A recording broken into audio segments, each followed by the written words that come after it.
Right, so this video here is to help you upload your process and your finished slide onto your Padlet. So here's my Canva presentation, and over here, slide 24 is my finished work, and over here is my process slide. And so what I'm going to do is I'm going to click share, and I'm going to select download, and it defaults to PDF. What I want to do is I want to change it to, you could select JPEG, but I prefer PNG. And then I'm going to adjust the size to 0.75. Anything over that's overkill and it'll take longer to download. And the easiest thing to do is just to download one slide at a time by selecting current page. So I'm going to download my process slide. I hit done, and now I select download. And so right now I'm waiting for it to show up on my computer. I should get a little pop-up window in just a second. And here it's showing that it's going into my downloads folder, and I'm just going to name it so I know what it is, SI 12 process. So I select that, so it's saved. Now I'm going to go to Padlet, and you can scroll down and find your name, and next to your name there's a plus sign. Here's mine, so I'm going to hit the plus, and I'm going to label this SI 12 finished work, and select the icon, and then it shows up here in my downloads folder, right?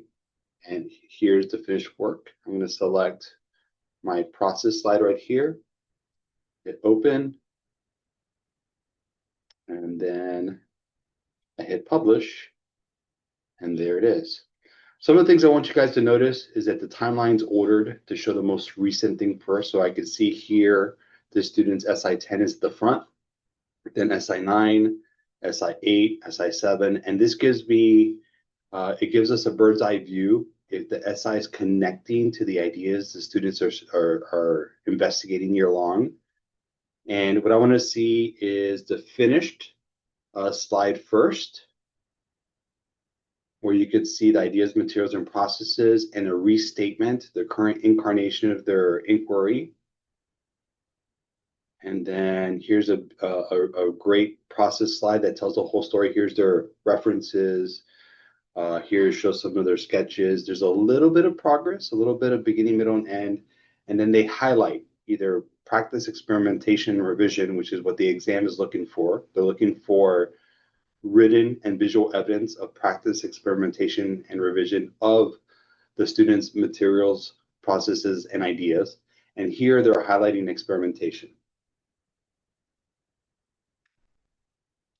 There's another finished work with their ideas, materials, and processes, a restatement of their inquiry, and then another wonderful process image where they have a little bit of their sketches, where they develop their ideas, they have a little bit of progress, a little bit of beginning, middle, and end. But here, this is a great example where they have a side-by-side, a before and after revision. They thought the colors were too warm, it wasn't working, so they painted over it to have more of a color palette. And they have a 2-sentence, nothing longer, the shorter the better, and just titles of what we're looking at above each image. So that gives you a little bit of an orientation of how to upload images onto the Padlet and the purpose of why we do it.